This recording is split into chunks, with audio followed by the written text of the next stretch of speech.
어느 날 시어머니 나오미가 그녀에게 말했습니다. 내 딸아, 네가 잘 살 수 있게 너를 위한 안식처를 내가 알아봐야겠다.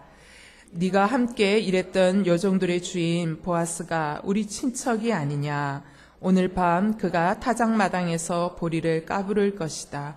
그러니 너는 몸을 씻고 기름을 바르고 제일 좋은 옷을 입고 타작마당으로 내려가거라.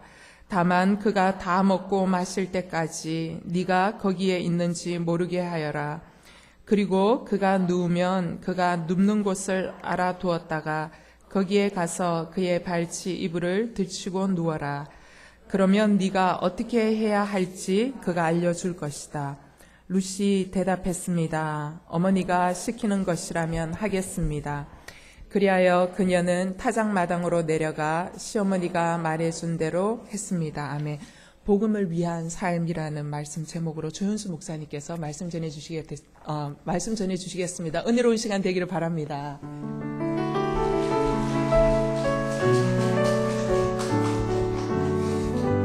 할렐루야. 아멘. 네.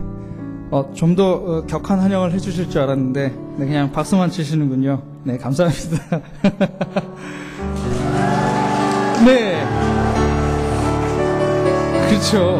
이런 거죠. 예, 이런 걸 기대했습니다. 감사합니다.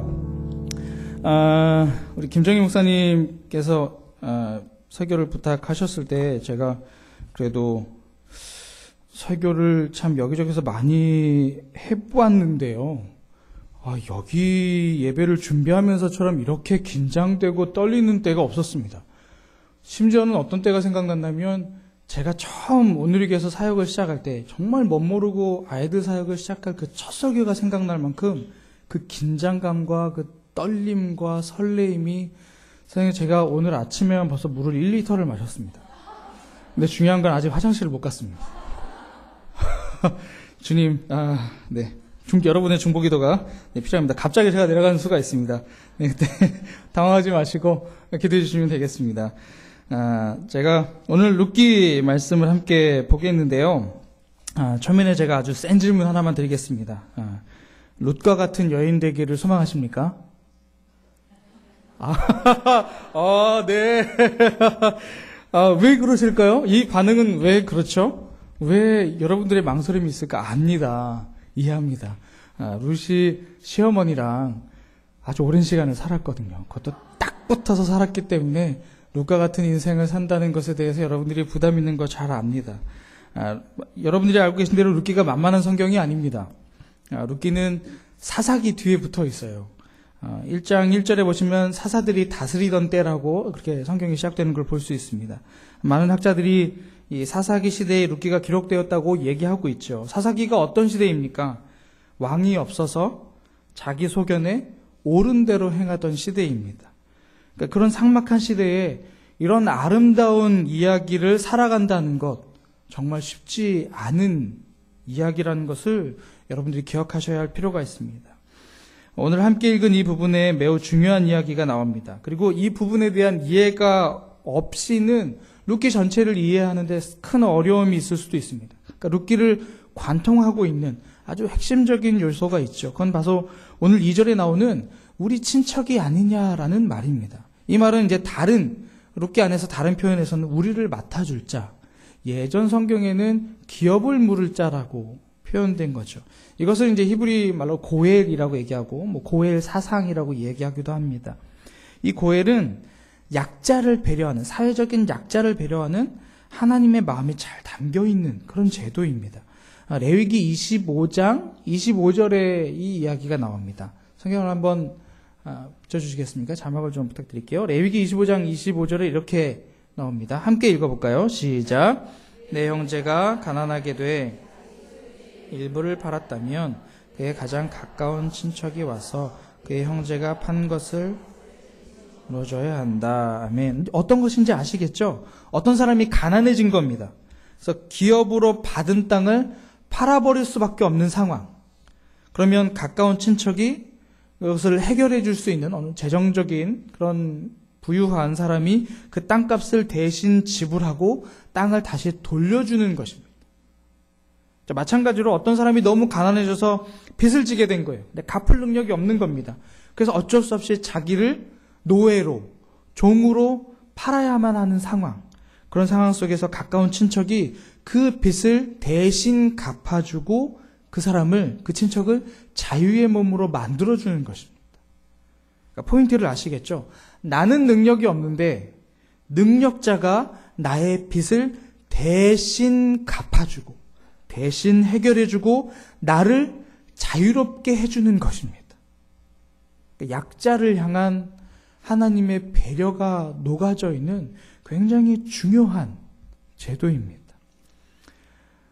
이런 고엘에 대한 이해 없이, 그리고 이 사사기의 배경이 없이 이 룻기를 글자 그대로 2015년 11월을 살고 있는 여러분들이 글자 그대로 이 룻기를 보면, 특별히 1장, 2장, 오늘 우리가 함께 읽은 3장 6절까지의 말씀을 보면 마치 아침 드라마 같이 보입니다.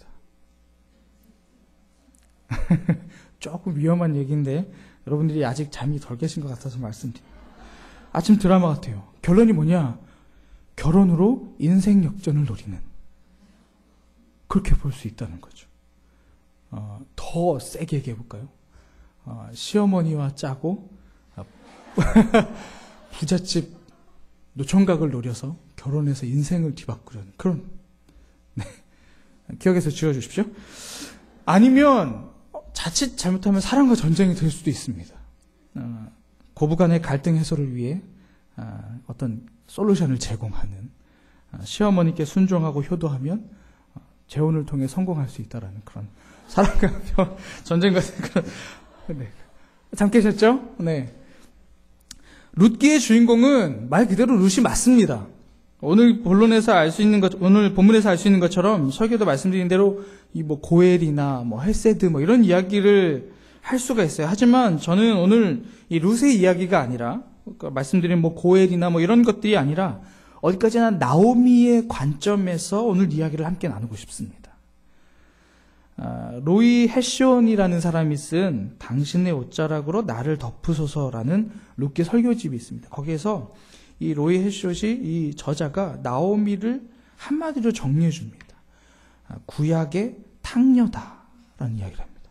그러니까 신약의 탕자가 있다면, 돌아온 탕자가 있다면 나오미를 구약의 탕녀라고 표현하더군요. 정말 기가 막힌 이야기라고 생각합니다. 룻기 입장에서 보시면 나오미는 신약의 탕자 같은 모습을 보입니다. 사사가 다스리던 시기에 그 살던 고향 땅에서 엄청난 흉년이 들어서 엘리멜렉, 남편이죠. 남편과 두 명의 아들 말론과 기럨과 함께 그 베들레헴을 떠나서 모압 땅으로 이주를 하게 됩니다. 이민을 간 거죠. 그곳에서 모압 땅에서 10년을 살아갑니다. 10년의 이민 생활을 하는 동안 무슨 이유 때문인지 남편이 죽습니다. 그리고 결혼한 두 아들도 죽게 됩니다. 비참한 인생이죠. 나오미에게 정말 청천벽력과 같은 10년의 시간입니다. 왜 모압 땅으로 갔겠습니까? 고향을 떠나서, 이 당시 아시죠? 고향을 떠나는 건 굉장한 모험입니다. 자기를 보호해 줄 수 있는, 자기를 안락함으로 유지시켜 줄 수 있는 친척과 아비의 집을 떠나는 거 어디서 많이 들어보셨죠? 굉장히 위험한 일입니다. 목숨을 담보로 한, 그것도 다른 지역에, 같은 민족의 다른 지역으로 가는 것도 아닙니다. 우상 숭배를 하는 모압 땅으로 이주해 간 것입니다. 왜요? 자기 남편이 가자고 했으니까요. 그리고 왜요? 자기 자식들 2명의 아들 잘 먹고 잘 살게 해주고 싶은 그 욕심 하나 가지고 자기의 평안함, 자기의 안위, 자기의 안정을 버리고 모압 땅으로 간 것입니다. 그런데 그 삶의 이유였던 남편이 죽었습니다. 자기 삶의 소망이었던 두 아들이 죽었습니다. 그럼 더 이상 이 모압 땅에 살 이유가 없습니다. 살 필요가 없죠. 10년이라는 시간이 지났습니다. 그동안 고향 땅 생각 안 났겠습니까? 얼마나 마음속에 사무치는 고향 땅이 있습니까? 자기의 부모님, 친척들 얼마나 그립겠습니까? 있을 이유가 없어요. 고향 땅이 자꾸 생각납니다.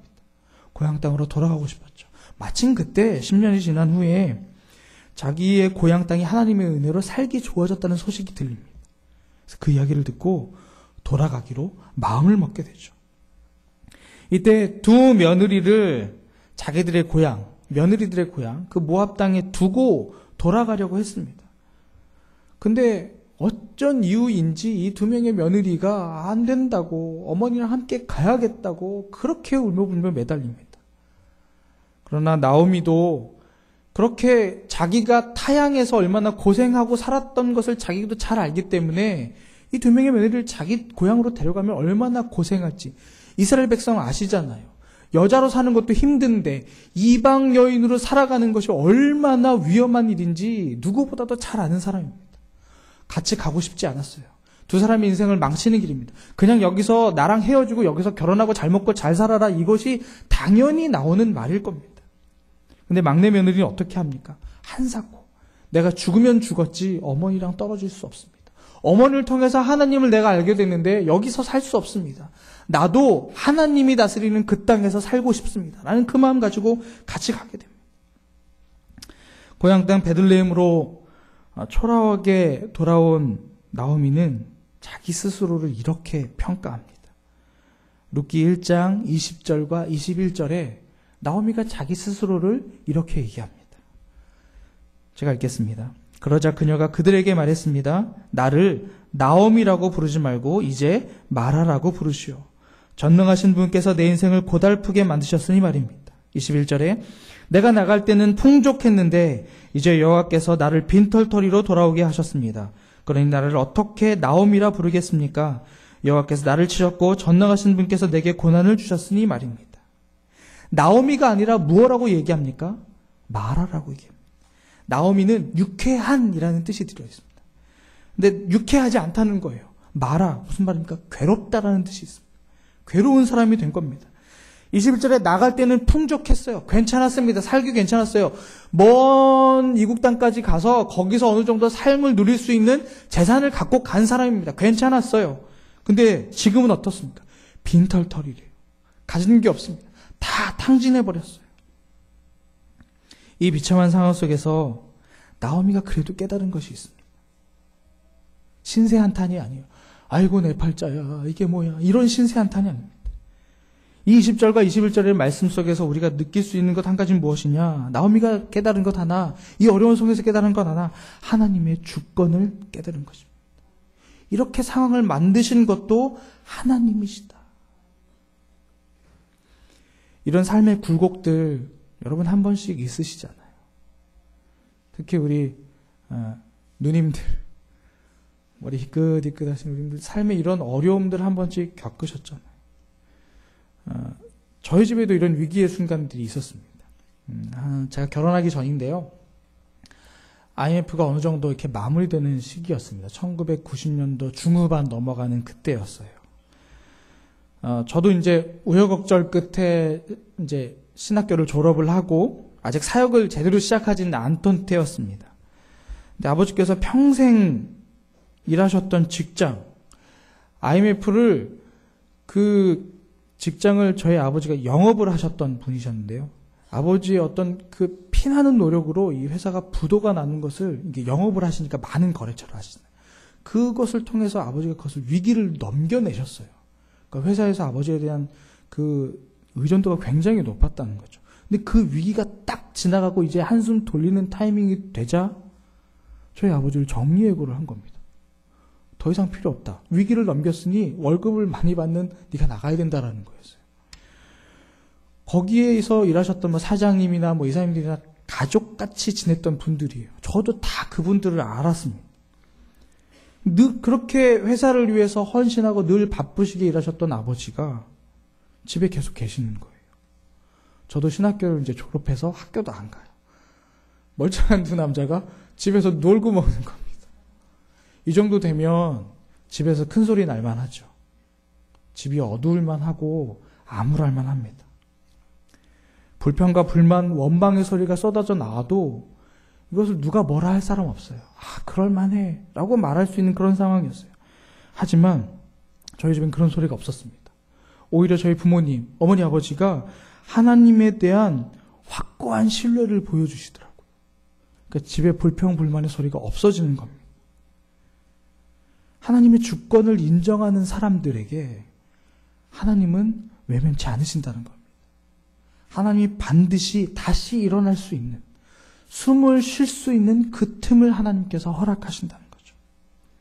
나오미와 롯도 어렵게, 나오미가 스스로 나는 빈털터리가 돼서 돌아왔다, 나는 거짓골이 되어서 돌아왔다라고 말하는 그 나오미와 롯에게 먹고 살 수 있는 희망이 생기게 됩니다.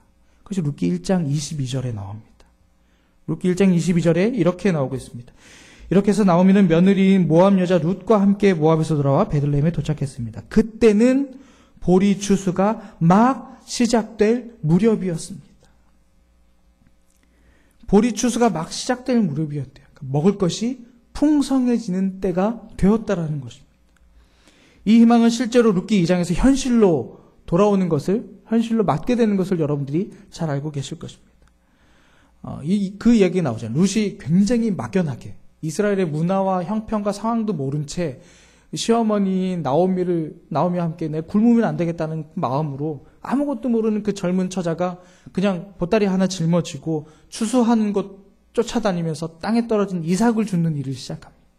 참 우연찮게 보아스라는 사람의 밭에서 그 이삭을 줍게 되죠. 그래서 보아스의 호의로 자기 혼자 배부르게 먹고도 한 에바를 주워갔다라고 기록하고 있습니다. 여러분, 한 에바가 적은 양이 아닙니다. 그냥 비닐봉지 하나에서 1kg 이런 정도가 아닙니다. 학자마다 조금씩 다르기도 한데요. 보통 성인 남자 1명이 내지는 2명이 2주 내지는 보름 정도를 먹을 수 있는 식량이라는 겁니다. 양이 굉장하죠. 그 얘기는 뭐냐면 이렇게 저렇게 하고 나서 나오미와 룻이 조금씩 덜 먹고 아껴 먹고 하면은 거의 한 달 정도를 둘이 먹을 수 있는 만큼의 양인 거예요. 하루에 그만큼을 걷어들인 겁니다. 하루 열심히 허리도 안 펴고 열심히 일해서 한 달 먹을 것을 해결했다는 거예요. 할렐루야 아니겠습니까? 하루 일했는데 한 달치 생활비를 번 거예요. 엄청나죠. 이런 반전이 어디 있습니까? 이쯤 되면 모압에서의 그런 세월을 어느 정도 내가 보상받았다라고 생각할 그런 상황들이 펼쳐진 겁니다. 이제 살았구나. 하나님이 우리를 버리지 않으셨구나. 할렐루야. 이제 숨 좀 돌리면서 이제 2다리 뻗고 배부르게 살 수 있겠구나라는 생각을 할 수 있는 상황이 됐다는 겁니다. 뜻하지 않게 하나님의 은혜로 내 상황이 뒤바뀐 거죠.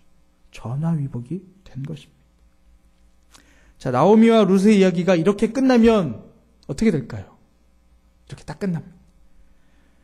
룻기 2장 23절을 함께 같이 보실까요? 함께 읽어볼까요? 시작. 그리하여 룻은 보아스의 요정들 곁에서 보리와 밀 추수가 끝날 때까지 이삭을 주었습니다. 그렇게 그녀는 시어머니와 함께 살았습니다. 끝! 이렇게 끝나면 어떻게 될까요? 그냥 전래동화입니다. 해피엔딩이에요. 여기서 느껴지는 교훈, 며느리가 끝까지 시어머니를 모셨더니 먹을 것이 끊이지 않고 잘 살았더라. 행복하게 잘 살았더라. 이렇게 끝나게 됩니다. 여러분, 세상의 이야기는 2장에서 끝납니다. 세상의 소망은 2장에서 끝납니다. 하지만 하나님의 백성은 2장에서 끝나면 안 됩니다. 행복하게 잘 살았더라. 힘들었는데 하나님이 돌보셔서 먹을 수 있을 만큼 누리며 살게 되었더라. 이게 끝이 아니라는 겁니다. 여러분, 좀 전에 먹었던 23절에 뭐라고 나와 있습니까? 보리와 밀추수가 끝날 때까지라고 말하고 있습니다. 무슨 말이에요? 언젠가는 추수가 끝난다는 말입니다. 곧 추수가 끝난다는 말이에요. 그러면 어떻게 됩니까? 다시 일장으로 돌아가는 거예요. 빈털터리 신세로 돌아간다는 얘기입니다. 쳇바퀴 돌듯 일장으로 또 갔다가 빈털터리 돼서 하나님 앞에 돌아왔더니 하나님께서 불쌍히 여겨서 살 수 있는 숨 쉴 틈을 주셨더라. 행복하게 잘 살았더라. 수수가 또 끝나니 빈털터리가 되었더라. 하나님께서 불쌍히 여겨서 먹을 것을 좀 주었더니 먹고 살만했더라. 수수 때가 끝났더라. 또 일장으로 돌아가서 이것을 쳇바퀴 돌듯 반복하며 살아간다는 겁니다. 이게 세상의 이야기죠. 나오미는요, 이 현실에 만족하지 않았습니다. 먹고 살만한 이 현실, 이 상황, 그렇게 힘들었는데 이젠 살만하니까 이제 됐어. 여기에 만족하지 않았다는 거예요. 이민생활하면서 거짓골로 돌아왔지만 고향에서 이제 좀 살만하지만 더 이상 이렇게 살 수는 없었다라는 거예요. 만족하지 않았다라는 겁니다. 하나님의 주권을 경험한 나오미는 거기서 하나님의 섭리를 보게 됩니다. 우리의 삶의 자리를 넘어서 우리를 주관하시는 하나님을 향한 믿음의 돌파구를 이 나오미는 바라보게 되었다는 거예요. 그냥 내가 오늘 먹을 수 있는 이것에 만족하는 게 아니라 그 삶의 너머에 있는 하나님의 섭리, 믿음의 돌파구를 나오미는 볼 수 있었다라는 거예요. 누굴 봤습니까? 룻의 기업을 물을 자, 보아스를 보게 된 것입니다.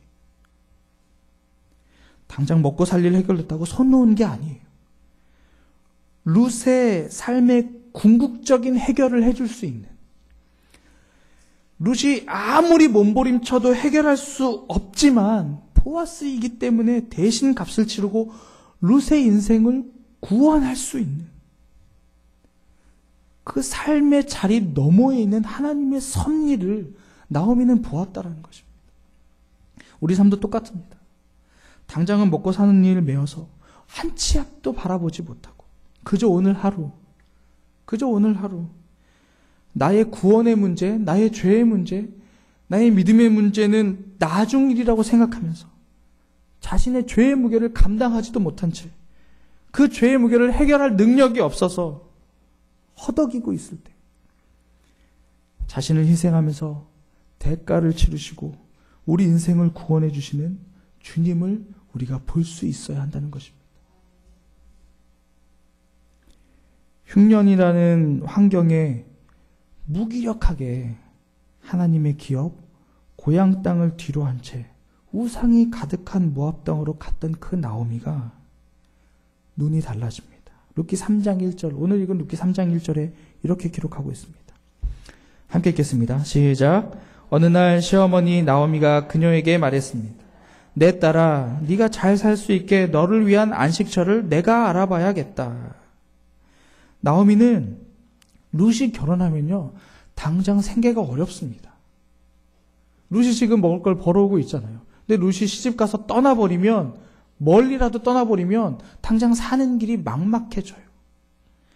그 얘기는 뭐겠습니까? 자신의 안전, 자신의 생계를 포기하고 나오미는 룻의 안식을 구하기 시작했다는 것입니다. 그 이전에는 자기 살려고 고향 땅을 버리고 갔어요. 근데 지금은 어떻습니까? 나오미의 삶이 달라졌습니다. 자신의 필요를 위해 떠났던 나오미가 이제 자신의 안위를 포기합니다. 그리고 바라본 것이 무엇입니까? 안식처입니다. 안식할 곳을 바라봅니다. 여러분, 인류 역사상 최고의 안식은 어디에서 있었을까요? 최고의 안식. 에덴 동산입니다. 하나님께서 6일 동안 태초에 천지를 창조하시고 7일째 되던 날 에덴 동산에서 자신의 형상을 닮은 사람들과 함께 누렸던 그 안식. 그 안식은 하나님과 우리들 간의 아주 깊은 교제였습니다. 아주 친밀한 사랑이었습니다.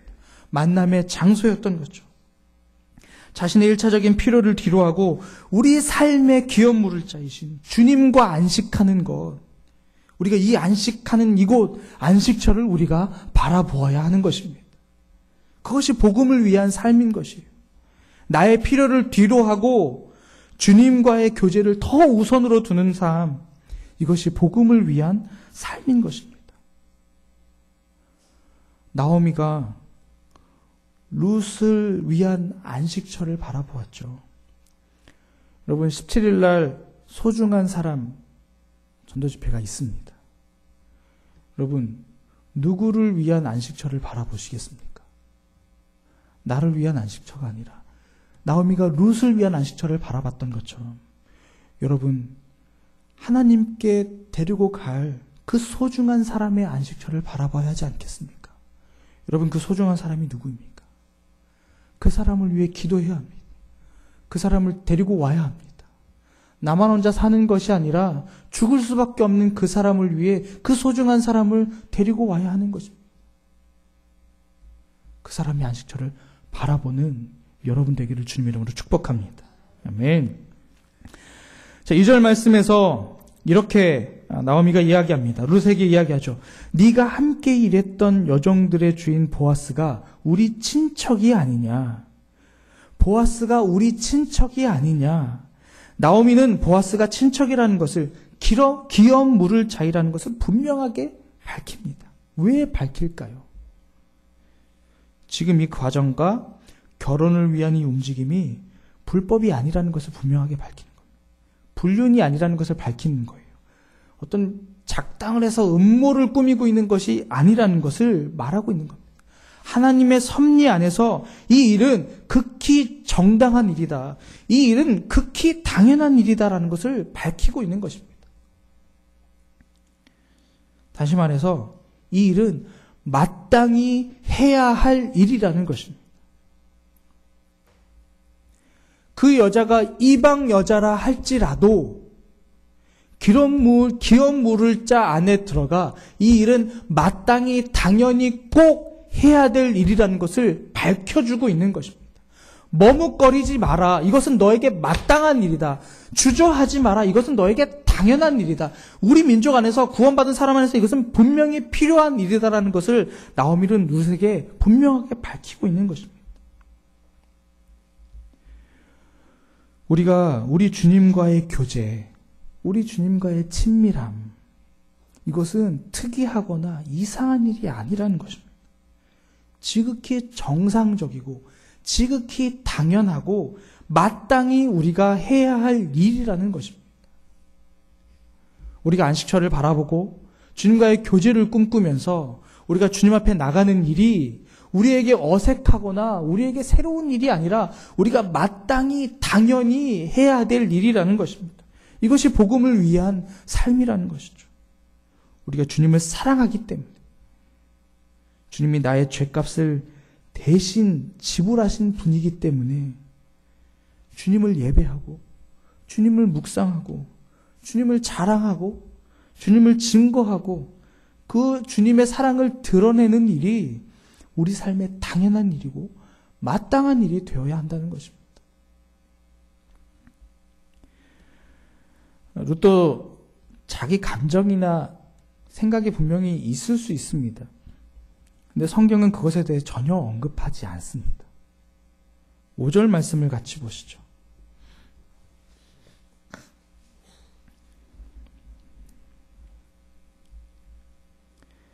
5절에 이렇게 이야기합니다. 룻이 대답했습니다. 어머니가 시키는 것이라면 하겠습니다. 룻도 분명히 자기 생각이 있습니다. 자기가 살아왔던 방식이 있습니다. 자기가 했던 경험들이 있습니다. 자기가 해왔던 습관이 있습니다. 하지만 이 상황 안에서 마땅히 해야 될 그 일 앞에서 자기의 생각, 자기의 기준, 자기의 방법을 이야기하지 않습니다. 룻은 그저 순종합니다. 복음을 위한 부르심에 우리가 마땅히 해야 할 것은 무엇인가? 바로 순종이라는 것입니다.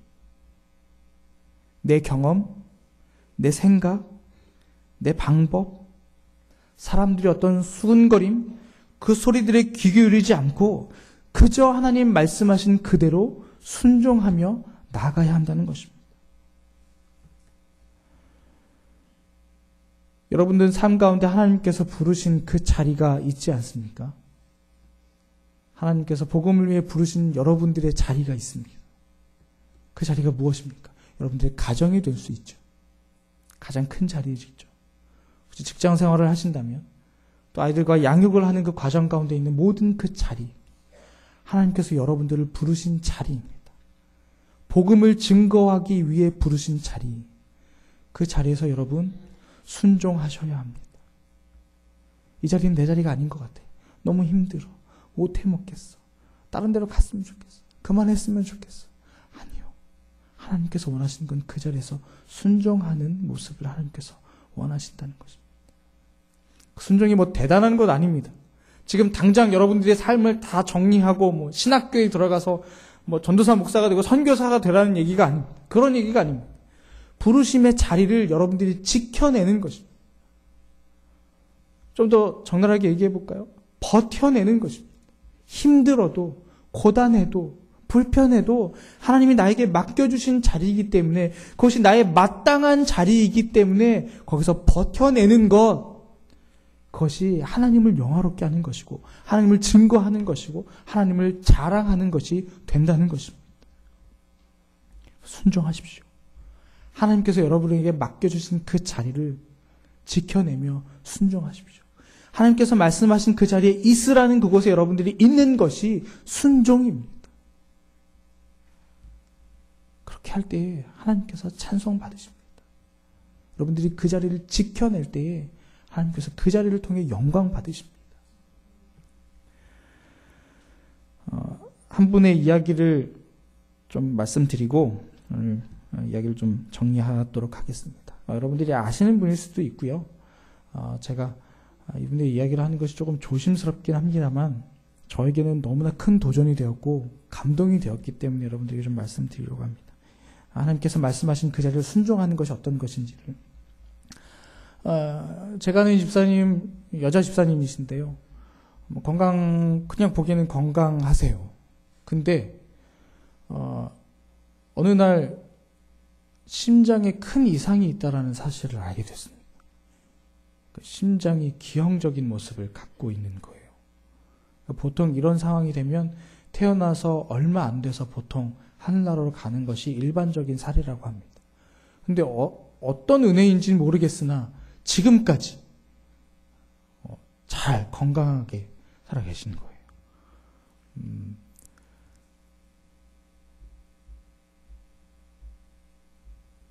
자신의 그 심장의 상황도 모른 채 살아오시다가 어느 날 갑자기 쓰러지게 된 거죠. 그래서 심장에 이상이 있다는 것을 깨닫게 되었습니다. 그 의사가 청천벽력과 같은 이야기를 합니다. 언제 죽을지 모른다는 이야기예요. 심장의 기형이기 때문이죠.